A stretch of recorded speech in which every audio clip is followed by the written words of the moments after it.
sobre o tema cristão e trabalho, nós trabalharemos, refletiremos e estudaremos na temática trabalho, bênção ou maldição. Você já notou como existem pessoas que são totalmente irresponsáveis com o seu trabalho? Essa irresponsabilidade ela se manifesta de várias maneiras. Há, por exemplo, pessoas que se tornam adultas, mas não querem assumir a responsabilidade de trabalhar para se manter. Apoiam-se nos pais a vida toda, sustentados por eles, agindo assim como adolescentes. Outros até começam a trabalhar, mas não vão adiante porque são compulsivamente irresponsáveis. Saem mais cedo, chegam mais tarde, faltam ao serviço por motivos fúteis, não se empenham no cumprimento de metas, não se comprometem com a qualidade do produto que fabricam, enfim, não vestem de fato a camisa da empresa que é usada por Deus para dar a eles o sustento diário. É fácil perceber que a responsabilidade pessoal com o trabalho tem implicações sociais, já que a geração de emprego e renda e o produto do trabalho afetam a sociedade. Mas o que essa responsabilidade tem que ver com a fé cristã? Há algum sentido em que isso está ligado ao meu relacionamento com Deus? Há algum sentido em que o modo como eu trabalho é mais que uma obrigação trabalhista? Há algum aspecto espiritual no trabalho? É isso que nós veremos então no decorrer desse estudo.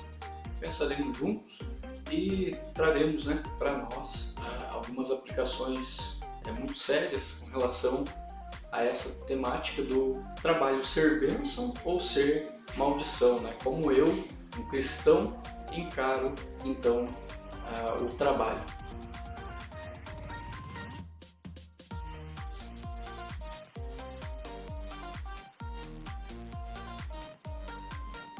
E a Adão disse: visto que atendeste à voz de tua mulher e comeste da árvore que eu te ordenara, não comesses, maldita é a terra por tua causa.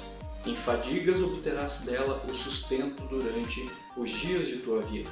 Ela produzirá também cardos e abrolhos, e tu comerás a erva do campo. No suor do rosto comerás o teu pão, até que tornes a terra, pois dela foste formado, porque tu és pó, e ao pó tornarás. Gênesis capítulo 3, versículos 17 a 19.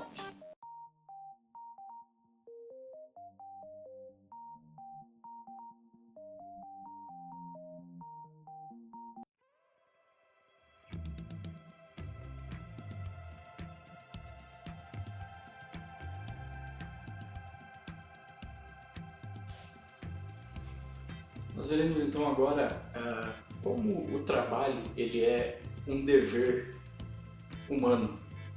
No cristianismo não existe lugar para uma vida marcada pela ociosidade. O apóstolo Paulo ensina aos crentes de Tessalônica que se alguém não quer trabalhar, também não coma. Você encontra esse princípio lá na carta 2 Tessalonicenses, capítulo 3, versículo 10. O trabalho é um meio pelo qual o Senhor ordinariamente nos dá o sustento diário. Deus é soberanamente livre para nos sustentar do modo como Ele determinar. Um exemplo disso, você encontra isso na Bíblia, é o modo milagroso como o profeta Elias. Ele foi alimentado junto ao ribeiro de Querite, quando o Senhor mandou que corvos levassem para ele, pela manhã e pela tarde, carne. Você encontra essa história no primeiro livro de Reis, capítulo 17, versículos 5 a 7. O profeta Elias, então, ele foi alimentado assim, dessa maneira milagrosa, por um tempo. Certamente Deus é poderoso para fazer o mesmo como Ele quiser, com quem Ele quiser, pelo tempo que Ele desejar, porque Ele é soberano, até mesmo para nos sustentar com maná que cai do céu, como Ele fez com o povo de Israel quando atravessaram o deserto na saída do Egito rumo a Canaã. No entanto, na sua liberdade soberana, Deus decidiu usar o trabalho como um meio ordinário pelo qual Ele nos sustenta. Essa decisão de Deus ela é vista imediatamente após a queda do ser humano, quando o Senhor diz: no suor do teu rosto comerás o teu pão, até que tornes a terra. Gênesis capítulo 3, versículo 19. O trabalho, portanto, é um dever que nós devemos cumprir para obter o nosso sustento com dignidade. Lembre-se, porém, que o dever do cristão não se limita ao sustento próprio, Precisamos trabalhar por nós e por nossos familiares, especialmente por aqueles que não podem se sustentar ou obter por si mesmos o sustento, como por exemplo as crianças, os idosos, as pessoas enfermas, de modo que os nossos entes queridos também tenham sustento digno. É o apóstolo Paulo que ensina isso na primeira carta a Timóteo, capítulo 5, versículo 8, quando ele diz assim: se alguém não tem cuidado dos seus, e especialmente dos da própria casa, tem negado a fé e é pior que o descrente. Além de nos dizer que temos o dever de trabalhar para obter o próprio sustento, o apóstolo Paulo nos diz como o trabalho deve ser feito. Veja o que ele diz na carta aos Colossenses, capítulo 3, versículo 23. Tudo quanto fizerdes, fazei-o de todo o coração como para o Senhor e não para homens. E ainda, 1 Coríntios capítulo 10, versículo 31, Paulo nos diz: quer comais, quer bebais ou façais outra coisa qualquer, fazei tudo para a glória de Deus. Portanto, nós devemos trabalhar da melhor maneira possível, buscando com toda dedicação, zelo, capricho e com o uso diligente dos nossos talentos, glorificar a Deus. Deus é tão glorificado em um exercício profissional honesto e dedicado, quanto quando eu vou, por exemplo, à igreja e canto um cântico de louvor a Ele durante um culto. Para ser ainda mais clara em seu ensino de que o trabalho é um dever do qual nós não podemos nos esquivar, a Bíblia condena veementemente a postura daqueles que procuram evitar o trabalho de modo intencional e contumaz, o famoso mandrião ou o vagabundo. No livro de Provérbios, no capítulo 13, versículo 4, ele diz o seguinte: o preguiçoso deseja e nada tem, mas a alma dos diligentes se farta. E ainda diz assim, Provérbios capítulo 6, versículos 9 a 11: ó preguiçoso, até quando ficarás deitado? Quando te levantarás do teu sono? Um pouco para dormir, um pouco para tosquenejar, um pouco para cruzar os braços em repouso. Assim sobrevirá a tua pobreza como um ladrão e a tua necessidade como um homem armado. A preguiça, portanto, é pecado. A falta de responsabilidade também é. Nossos filhos, eles precisam aprender que não podem ser eternos adolescentes. Nossos filhos precisam receber formação familiar para que possam, no devido tempo, assumir responsabilidades, dentre as quais está o trabalho.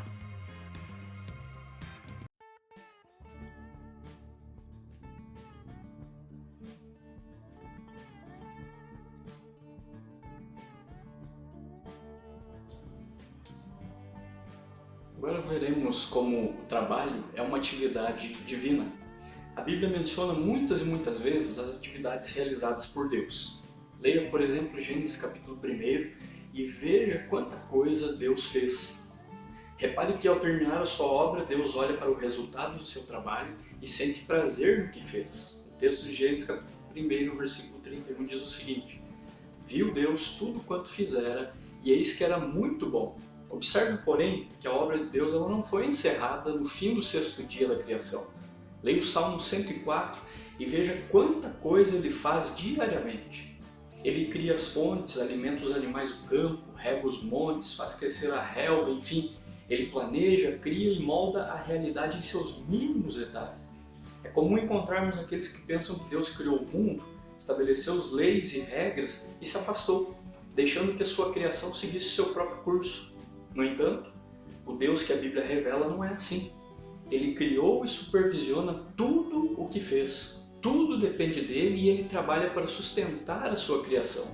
Na Bíblia, Deus é apresentado como um jardineiro, Gênesis capítulo 2, versículo 8, um pastor, Salmo 23, 1, agricultor, João 15, 1, oleiro, Isaías 64, 8, juiz e legislador, Tiago 4, 12, rei, Apocalipse 17, 14, um soldado, Êxodo 15, 3, arquiteto e edificador, Hebreus 11, 10, médico, em Êxodo capítulo 15, versículo 26, e em conexão com todas essas descrições, a Bíblia menciona seu trono, seu cetro, seu arco, seu tesouro, sua herança, etc.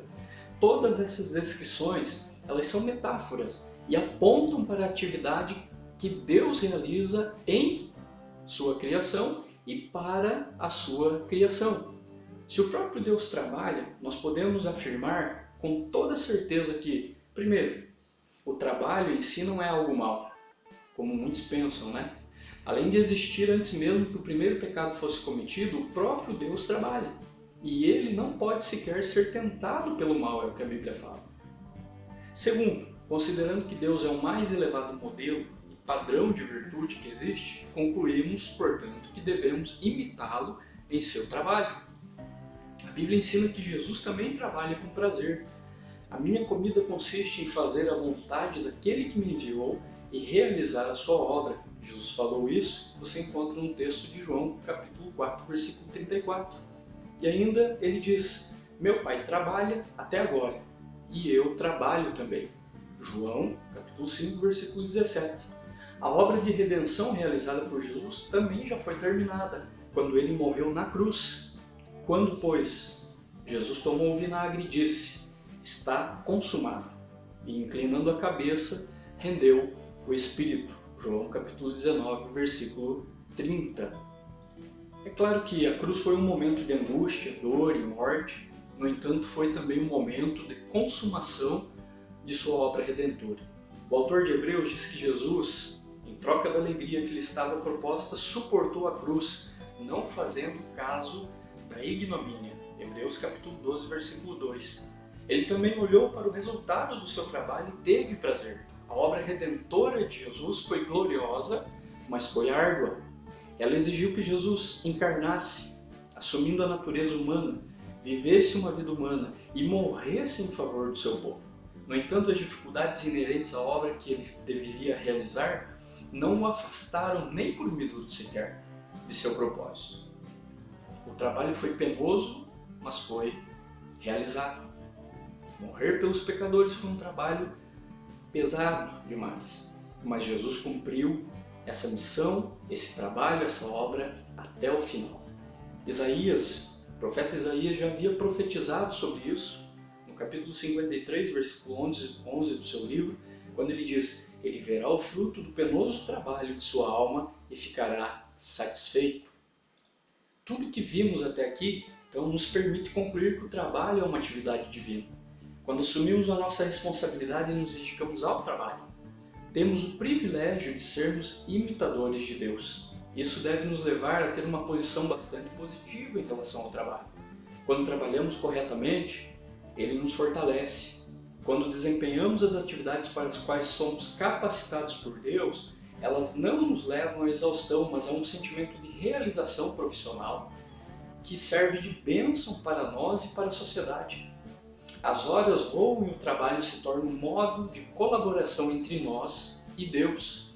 Neemias, ele apresenta no seu livro, na Bíblia, obviamente, essa ideia de colaboração com Deus de um modo muito claro, ao narrar a reconstrução do muro ao redor de Jerusalém. Primeiro, Neemias atribuiu a construção do muro aos trabalhadores israelitas. Ele diz assim, no livro de Neemias, capítulo 4, versículo 6. Edificamos o muro, e todo o muro se fechou até metade de sua altura, porque o povo tinha ânimo para trabalhar. Mais tarde, falando sobre o mesmo assunto, Neemias diz o seguinte, sucedeu que, ouvindo-os todos os nossos inimigos, temeram todos os gentios, nossos circunvizinhos, e decaíram muito no seu próprio conceito, porque reconheceram que por intervenção de nosso Deus é que fizemos esta obra.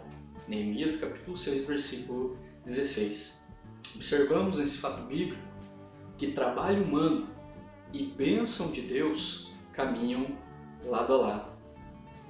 É a certeza de sabermos que participamos ativamente que leva o salmista a dizer, seja sobre nós a graça do Senhor, nosso Deus. Confirma sobre nós as obras das nossas mãos. Sim, confirma a obra das nossas mãos. Salmo 90, versículo 17. E ainda, se o Senhor não edificar a casa, em vão trabalham os que a edificam. Se o Senhor não guardar a cidade, em vão vigia a sentinela.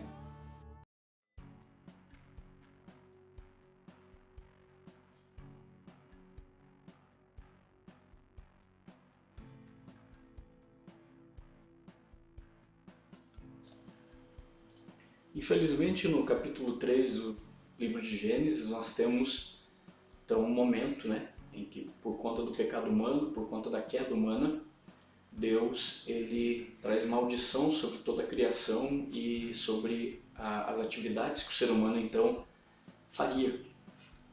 Mas nós percebemos que Deus, como falamos no primeiro estudo, apesar disso, Deus continuou e continua governando tudo. No entanto, o trabalho humano, a partir daquele momento terrível ali na existência humana, ele deixou de ser uma atividade perfeita. O trabalho não é perfeito. Como o nosso próprio texto base de Gênesis, capítulo 3, nos ensina, o trabalho foi amaldiçoado por Deus por causa do pecado humano. Antes do pecado, o trabalho só produzia alegrias. Depois do pecado, ele conserva a característica de ser o meio pelo qual Deus nos dá o sustento. Mas agora é acompanhado de fadiga e suor. Texto, Gênesis capítulo 3, versículo 17 e 19. Nós vamos lê-lo mais uma vez aqui para nós percebermos isso. Diz assim: Maldita é a terra por tua causa. Em fadigas obterás dela o sustento durante os dias de tua vida. Ela produzirá também cardos e abrolhos, e tu comerás a erva do campo. No suor do rosto comerás o teu pão, até que tornes a terra.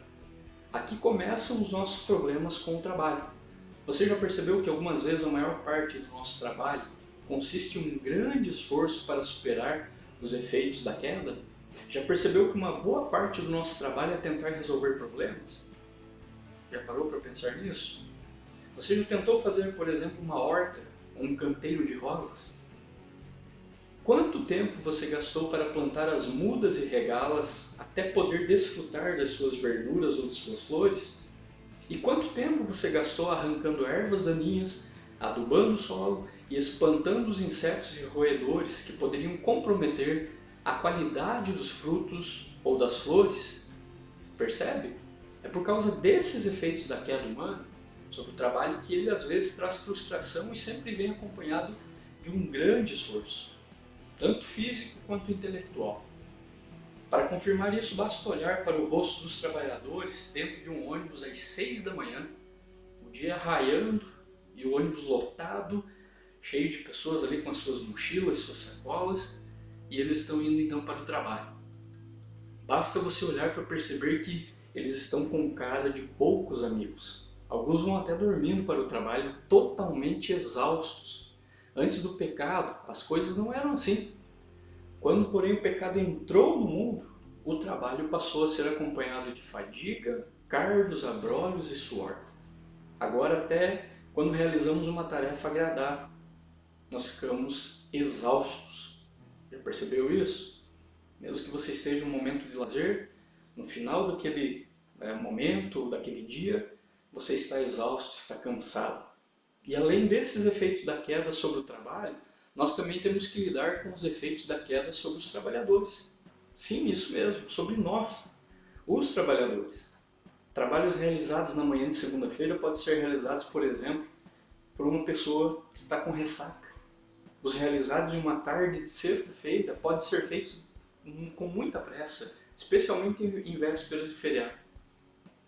Nos dois casos, a qualidade pode ser afetada e o trabalhador pode se expor a riscos desnecessários ou causar algum acidente de trabalho.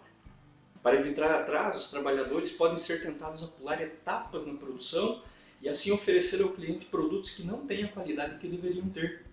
Todos nós podemos enumerar vários efeitos da queda em nosso trabalho. Tenho certeza disso. Se eu e você pegássemos uma caneta, um papel, agora e começássemos a enumerar quais são os efeitos do pecado, da queda no nosso próprio trabalho, nós possivelmente teríamos uma lista um pouco grande. Os detalhes podem mudar de uma profissão para outra, mas todos sabemos como o trabalho pode ser perigoso, opressivo e chato.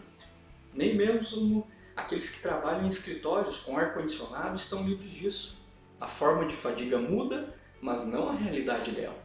Os efeitos que a queda produz no trabalho, porém, vão além disso e são sentidos não apenas quando as coisas vão mal. Por exemplo, a confusão sobre quais são os objetivos do nosso trabalho são partes desses efeitos. Avaliamos mal os nossos talentos e a nossa vocação. Somos obcecados por encontrar o trabalho certo, por usar nossos talentos da melhor maneira possível e por evitar possíveis frustrações. No entanto, com muita frequência, investimos os nossos recursos e a nossa energia de maneira insensata, de modo que, por fim, ficamos mais afastados e não mais próximos de nossos objetivos profissionais. Até mesmo quando alcançamos o sucesso, tão almejado sucesso, né? O pecado nos leva a interpretá-lo do modo errado. Ficamos orgulhosos de nós mesmos, invejosos de nossos rivais, gananciosos pelo lucro, achamos que somos merecedores daquilo ali que nós conseguimos, esquecendo que foi Deus quem nos deu capacidade para aquilo. E para casos assim, o rei Salomão, ele faz a seguinte advertência no livro de Eclesiastes, capítulo 5, versículos 10 a 12. Ele diz assim: quem ama o dinheiro jamais dele se farta, e quem ama a abundância nunca se farta de renda. Também isto é vaidade. Onde os bens se multiplicam, também se multiplicam os que dele comem. Que mais proveito, pois, têm os seus donos do que os verem com seus olhos? Doce é o sono do trabalhador, quer coma pouco, quer muito, mas a fartura do rico não o deixa dormir.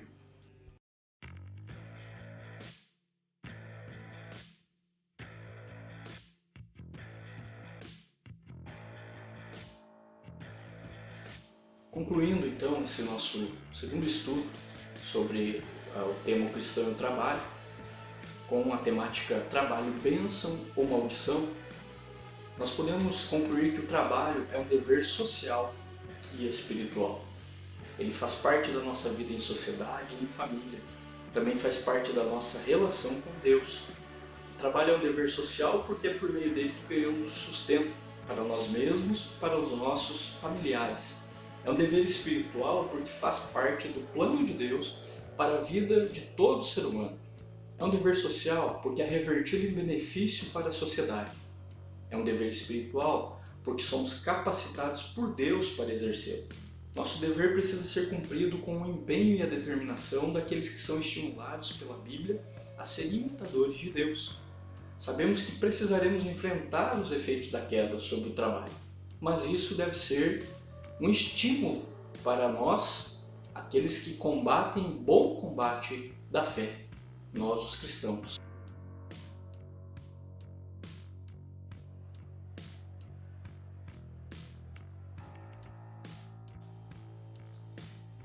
Como sugestão para a fixação da proposta, desse tema que nós estudamos hoje, eu sugiro que você faça uma lista com as dificuldades que você encontra no seu exercício profissional.